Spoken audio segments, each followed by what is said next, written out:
10th exercise 3.1 question number 7। ये इस exercise का लास्ट क्वेश्चन है और इस क्वेश्चन में हमें क्या करना है, draw the graph of the equation. ये आपको यहाँ पर दो इक्वेशन गिवन है, इसका ग्राफ ड्रॉ करना है। Determine the coordinate of the vertex of the triangle form by these line and the x axis. मतलब कि कहा जा रहा है कि इन दोनों लाइन को जब हम ग्राफ पे शो करेंगे तो एक्स एक्सिस के साथ जो उसका ट्राइंगल शेप बनेगी, तो क्या करना है, उसको वर्टेक्स सिक्के फाइंड करने, और साथ ही में क्या लिखना है, क्या करना है, उसकी जो एरिया में ट्राइंगल बनेगा उस पार्ट को क्या करना है, शेड करना है। ठीक है, कैसे करेंगे, करना शुरू करते हैं। सबसे पहले आपके पास जो दोनों गिवन इक्वेशन हो उसको लिख लीजिए। ठीक है, तो सोल्यूशन स्टार्ट करते हैं। देखिए सोल्यूशन। ठीक है, क्या करेंगे, पहले दोनों जो इक्वेशन है उनको लिख लीजिए। जैसे यहाँ पे x - y + 1 बराबर 0 है, और यहाँ पर 3x + 2y बराबर -12 बराबर 0। क्या इक्वेशन दे रखी है, x - y + 1 = 0, दूसरी 3x + 2y - 12 = 0। ठीक है, करना क्या है भाई, अब इसको सॉल्व, क्योंकि हमें ग्राफ पर बनाना है तो हम इसको क्या लिख सकते हैं, हम इसको ऐसे इजी फॉर्म में कर लेते हैं। x - y बराबर 1।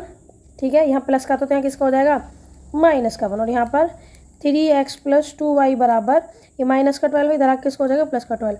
अब क्या करना है, इन दोनों की हेल्प से, ठीक है, ये आपको इक्वेशन दे रखी है।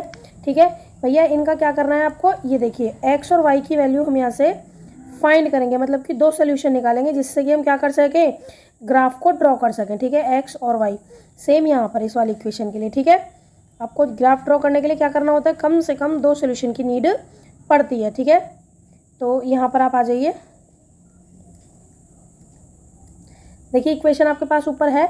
मान लीजिए यदि इस इक्वेशन में मैं पहले x = 0 रख लेती हूँ, यहाँ पर x = क्या रख लेती हूँ, 0। ठीक है, x = 0 रख लेती हूँ। यदि पहले x = 0 रख लेते तो रख लीजिए यहाँ पे 0 - y बराबर -1, तो यहाँ पर -y बराबर -1, माइनस से माइनस कट जाएगा तो y बराबर कितना आ जाएगा, 1। यानी जब आप x की 0 वैल्यू क्या रखेंगे, 0। जब आप x की वैल्यू 0 रख रहे हैं तो आपको y की वैल्यू कितनी मिल रही है, आप यहाँ पे देख सकते हैं, 1। ठीक है, अब क्या करेंगे, अब x की वैल्यू, मान लीजिए y की वैल्यू हम 0 रख लेते हैं। क्या कर रहे हैं, यहाँ पर y की वैल्यू 0 रख लेते हैं, रख लीजिए। अब हमने यहाँ पर रख लिया y बराबर 0। जब y बराबर 0 रखेंगे तो x - 0 बराबर -1, यानी x बराबर कितना आ जाएगा, -1 आपका आ जाएगा। जब आपने y 0 रखा तो x की वैल्यू आ गई -1। ठीक है, फर्स्ट जो इक्वेशन है उसके सोल्यूशन आपको यहाँ पर मिल गए। अब हमें सेकंड इक्वेशन के करने हैं, तो सेकंड इक्वेशन में सबसे पहले आप x की वैल्यू 0 पुट कर लीजिए। ठीक है, x की वैल्यू 0 पुट कर ली हमने, तो कितना हो जाएगा भैया, पूरी टर्म क्या हो जाएगी, 0। तो 0 + 2y बराबर 12। तो आप यहाँ पे देख सकते हैं y के बराबर कितना गया, 12/2, यानी कितना आ गया, 6। यानी कि जब हमने x की वैल्यू 0 पुट करी तो y हमें कितना मिल गया, 6। अब क्या करते हैं भैया, अब y की वैल्यू 0 पुट करके देख लीजिए। जब यहाँ पर आप y की जगह 0 रखेंगे तो आपको क्या मिलेगा, 3x + 0 बराबर 12। ठीक है, तो 3x बराबर 12 और x बराबर कितना हो जाएगा, 12/3, और x बराबर आपको कितना मिल गया, 4। यानी जब आपने y की जो वैल्यू है वो कितनी रखी, 0, तो आपको x कितना मिल गया, 4। ठीक है, अब इन दोनों की हेल्प से हम इसे ग्राफ पर शो करेंगे। कैसे, देखिए ये दोनों हमारी यहाँ पर इक्वेशन है, इक्वेशन पहली और इक्वेशन दूसरी, और ये उनकी जो सोल्यूशन निकले हैं वो जो हमने फाइंड करे थे। मतलब कि x की वैल्यू 0 रखी थी तो y 1 आया था, और y की वैल्यू 0 रखी थी तो x -1 आया था। इसी तरीके से ये, अब हमें क्या करना है, उसने बोला है कि ये हमें प्लॉट करने हैं ग्राफ पर। तो उसके लिए क्या करेंगे, देखिए फर्स्ट जो आपका होगा, आपके पास क्या प्लॉट करना है आपको, पॉइंट x1, मतलब कि पहले कौन से जो है एक्स वाई की वैल्यू पुट करनी है, 0 और 1। तो एक्स एक्सिस पे 0 चलेंगे, देखिए यहाँ से 0 इधर, तो ये यहीं पे रह गया, और वाई एक्सिस पे 1, यानी यहाँ पर। ठीक है, तो ये हो गया आपका 0,1। ठीक, उसके बाद दूसरा है -1 और 0, यानी एक्स एक्सिस पे -1, यानी 0 से -1 यहाँ पर आ गया आपका एक्स एक्सिस पे, और वाई पे 0 चलना है तो यानी यहीं पर रहेगा ये रहा।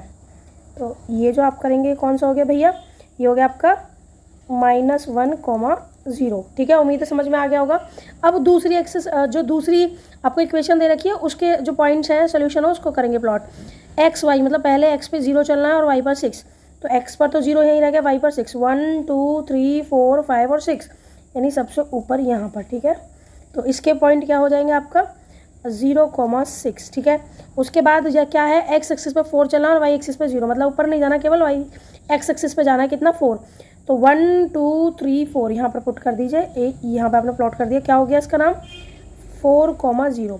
ठीक है, अब उसने क्या कहा है कि जो एक्स एक्सिस के साथ यहाँ पर ट्रायंगल की शेप बनेगी उसको शेड करना है और कोऑर्डिनेट बताने हैं। ठीक है, तो भैया सबसे पहले तो आप इन लाइन,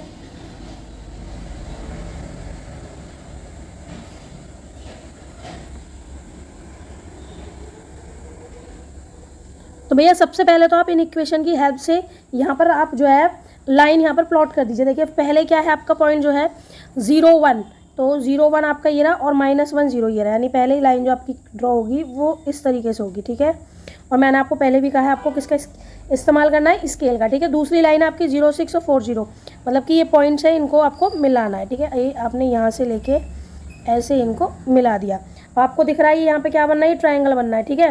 ट्रायंगल बन रहा है तो भाई यहाँ पर ये जो है ये पॉइंट लगभग यहाँ पर है, ठीक है।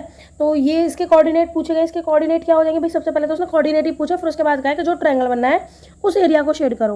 तो देखिए इसके कोऑर्डिनेट हमें पता है, ये वर्टेक्स है, ये रहे इसके क्या होंगी वैल्यू, -1 0 4 0। तो इस कोऑर्डिनेट की वैल्यू क्या होगी, कौन से पॉइंट्स होंगे, तो कौन से होंगे, देखिए एक्स एक्सिस पे कितना है 1 और 2, यानी कितना चलेगा, ये लगभग यहाँ पर है, ठीक है। तो आप स्केल से करेंगे तो कितना आएगा यहाँ पर 2, और आपका कितना चल रहे हैं भैया वाई एक्सिस पे 0 1 2 3, कितना 3। तो जो आपके कोऑर्डिनेट आ गए इसके वर्टेक्स को कितना आ गया 2,3, ठीक है। इतने के बाद क्या कहा है, शेड करना है, तो आप शेड कर सकते हैं। देखिए मैंने भी यहाँ पर इस एरिया को क्या कर दिया है, शेड कर दिया, ऐसे ही आपको शेड करना है। इसी के साथ आपकी एक्सरसाइज जो है कंप्लीट हो जाती है। उम्मीद है ये क्वेश्चन भी आपको समझ में आया होगा, और यदि आपको मेरा पढ़ाने का तरीका समझ में आ रहा है या मेरी वीडियोस समझ में आ रही हैं तो प्लीज़ मेरे चैनल को लाइक शेयर और सब्सक्राइब करें, साथ ही साथ अपने क्लासमेट के साथ भी शेयर करें, जिससे उन्हें भी आगे हेल्प मिल जाए। और ठीक है, बेल आइकन को जरूर दबाना, जिससे मेरी आने वाली सारी वीडियोज़ के आपको नोटिफिकेशन मिल पाएँ। Thank you for watching.